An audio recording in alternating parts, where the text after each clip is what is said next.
Good evening. Welcome to South Asia Newsline. I'm Shreya Savijay. Here are the top stories we are tracking for here on Tuesday, the 27th of July.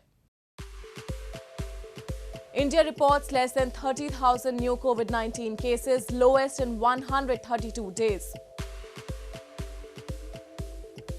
Massive protests erupt in Pakistan-administered Kashmir over assembly poll results. And Nepal's Election Commission grants legitimacy to Upendra Yadav-led GSP.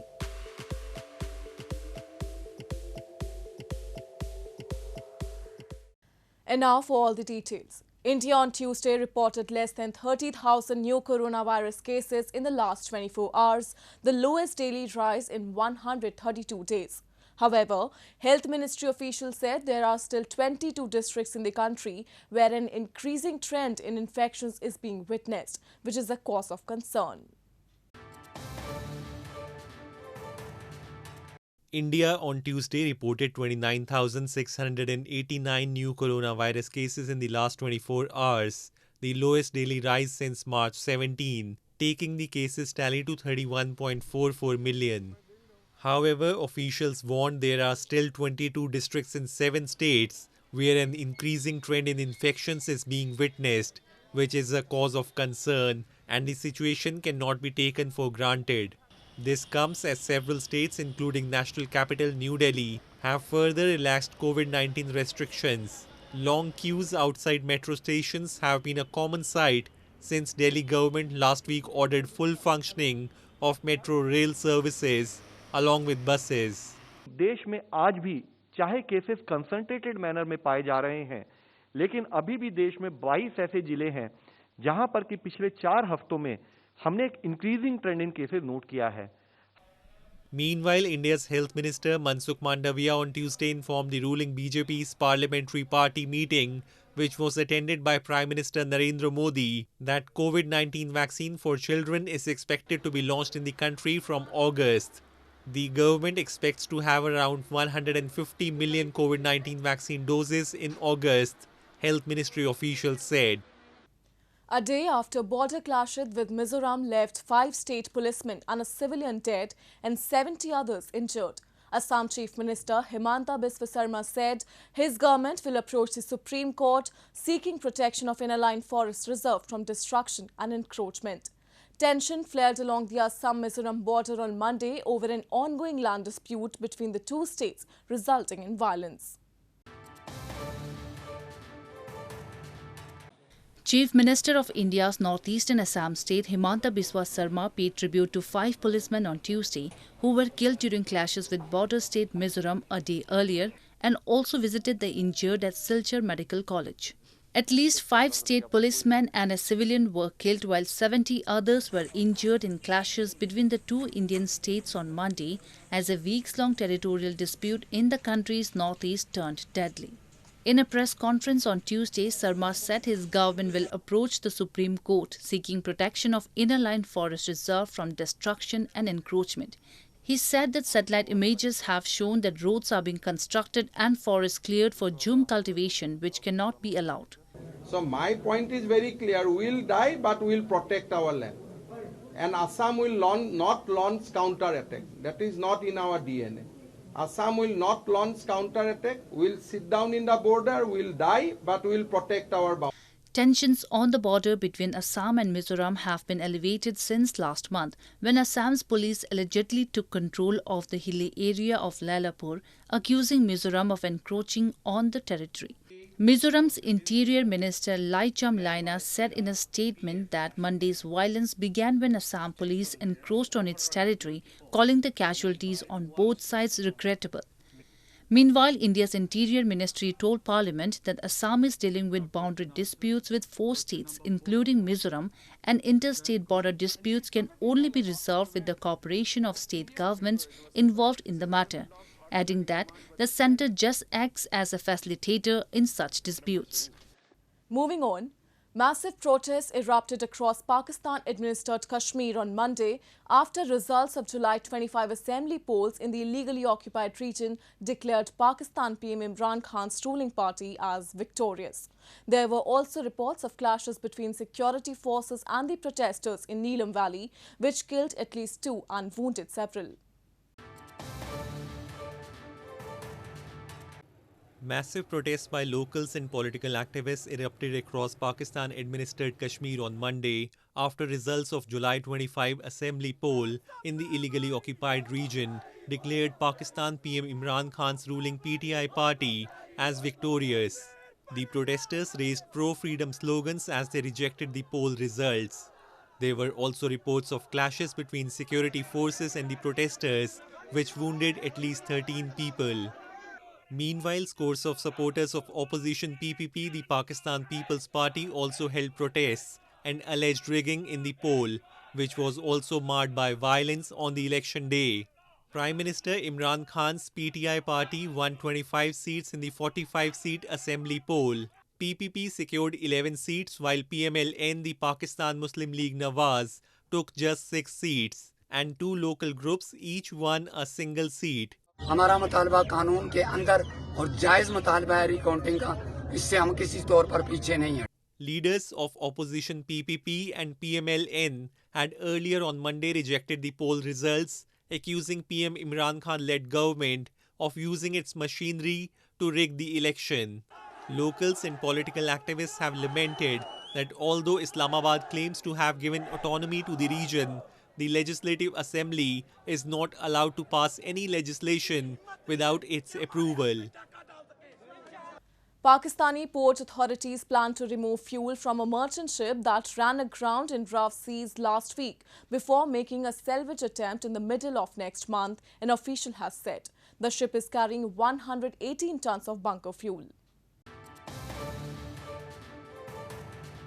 Panama-registered MV Hengtong 77 merchant ship was anchored in Pakistan's territorial waters off Karachi for a crew change on July 21, when it lost anchors due to rough seas and drifted towards the shore, Karachi Port Trust said. Pakistani port authorities plan to remove fuel from the ship before making a salvage attempt in the middle of next month, an official said on Monday. The port authorities have given notice to its owners to take out bunkers containing fuel within 48 hours. An attempt to salvage the ship could not be made before August 15, Mohammad Maulvi, Special Assistant to Prime Minister on Maritime Affairs, said. हमने इस वक्त जो Panama के जो इसके registered है, Panama registered को हम नोटिस दे चुके हैं कि 48 घंटे के अंदर इसके ओनर्स को कहें कि कांटेक्ट में आएँ और वो ये बंकर्स को निकलवा लें. क्योंकि अगर वो नहीं आएंगे 48 घंटे में तो फिर पोर्ट जो है अपने कॉस्ट और उसके ऊपर इसके बंकर्स निकाल के रखेगी और फिर इसको 15 तारीख को जब हाई वाटर होगा, क्योंकि देखिए ये एक मखसूस दिन ही निकल सकता है, ऐसे हर रोज इसको निकालना मुश्किल है क्योंकि आप देख रहे हैं ये साहिल के ऊपर आके बैठ गया है. On July 27, 2003, Tasman Spirit, an oil tanker, ran aground while navigating to the port of Karachi. It broke up and spilled around 30,000 metric tons of oil over the next few days in one of Pakistan's worst environmental disasters. Dozens of Afghan soldiers returned to Afghanistan in the early hours of Tuesday after taking refuge in Pakistan following advances by Taliban insurgents in a border area, Pakistan's military said in a statement.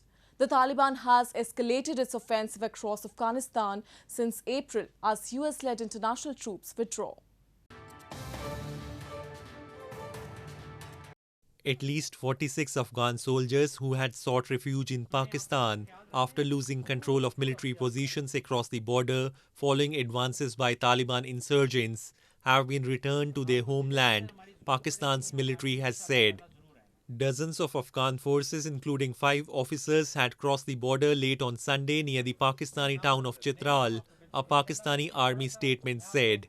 They were given safe passage into Pakistan after clearance from Afghan authorities. Hundreds of Afghan army soldiers and civil officials have fled to neighboring Tajikistan, Iran and Pakistan in recent weeks after Taliban offensives in border areas. Violence has risen sharply across Afghanistan as the US-led international troops continue withdrawal process with deadlines set for August 31. Almost all US troops except those protecting the embassy in Kabul and the capital's airport have left the country.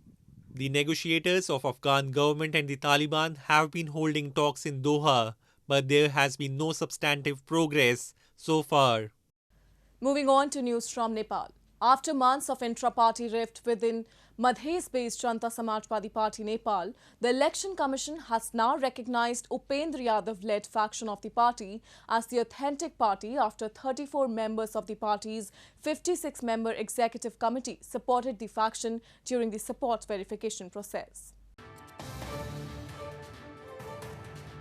Madhes-based Janata Samajwadi Party Nepal has split after months of intra-party rift as Election Commission granted legitimacy to the Upendra Yadav Baburam Bhattarai faction. The electoral body has also directed the opposing faction led by Mahanta Thakur and Rajendra Mahato to register a new party. The Election Commission took decision to this effect on Monday after Yadav was able to garner signatures of a majority of executive members during the support verification process. Of the party's total 56-member executive committee, 34 members signed in favour of Yadav while only 16 members signed in favour of Thakur. With this, Yadav-led faction has decided to join Prime Minister Sher Bahadur Deuba's government. प्रक्रिया सुरु हुन्छ भागभण्डाको कुरा हुन्छ CMP को कुरा हुन्छ त्यसपछि चाहिँ पार्टीले बैठक बसेर भोलि सम्भवतः या 1-2 दिन भित्रै बैठक बसेर चाहिँ हामी टुङ्गो लगाउँछौं. The party formed in April 2020 with a dramatic merger between the then Rashtriya Janata Party and Sanghya Samajwadi Party, split as the group supported former Prime Minister KP Sharma Oli's decision to dissolve the House of Representatives, whereas the other was against it. Both factions, however, had supported new Prime Minister Deuba when he got the vote of confidence in the House. Hundreds of people crowded at a popular tourist destination in India's western Gujarat state this past weekend and flouted COVID-19 protocols. Experts have expressed worries that such unleashed behaviour being witnessed across the country can lead to a possible third wave. Hundreds of visitors crowded a popular tourist spot in India's western Gujarat state this past weekend, flouting social distancing norms and mask discipline. Tourism in the state is thriving as the second wave of COVID-19 subsides, but experts are worried that such unleashed behavior could be a precedent to the third wave, deadlier than second wave of COVID-19 pandemic, where more than 100,000 people lost their life.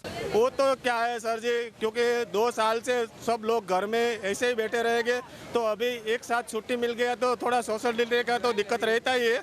थोड़ा सब social distancing भूल जाते हैं, पर सब enjoy सही से कर रहे हैं. Earlier this month, Indian Prime Minister Narendra Modi and the Health Ministry had also expressed concern over the viral pictures and videos of crowded people flouting COVID-19 norms at tourist places. However, traders and vendors have expressed the crowds are good for their businesses, which has suffered during successive lockdowns. Lockdown खुलने से अच्छा है अभी, पहले बहुत खराब था. Lockdown में क्या कैसा रहा? लॉकडाउन में तो बंद ही था, इसलिए कुछ धंधा भी नहीं है. अभी खुश हो? अभी खुश है. India reported 29,689 new coronavirus cases in the last 24 hours. The South Asian nation's cases tally now stands at 31.44 million, with 421,382 deaths so far. Well, that's the way it was in South Asia this evening. Before we conclude, the top stories once again. India reports less than 30,000 new COVID-19 cases, lowest in 132 days. Massive protests erupt in Pakistan-administered Kashmir over assembly poll results. And Nepal's Election Commission grants legitimacy to Upendra Yadav-led GSP.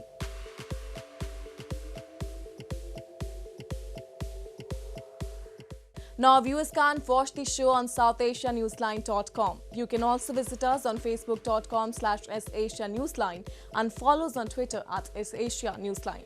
That's all in tonight's edition. We will see you same time tomorrow. Good night.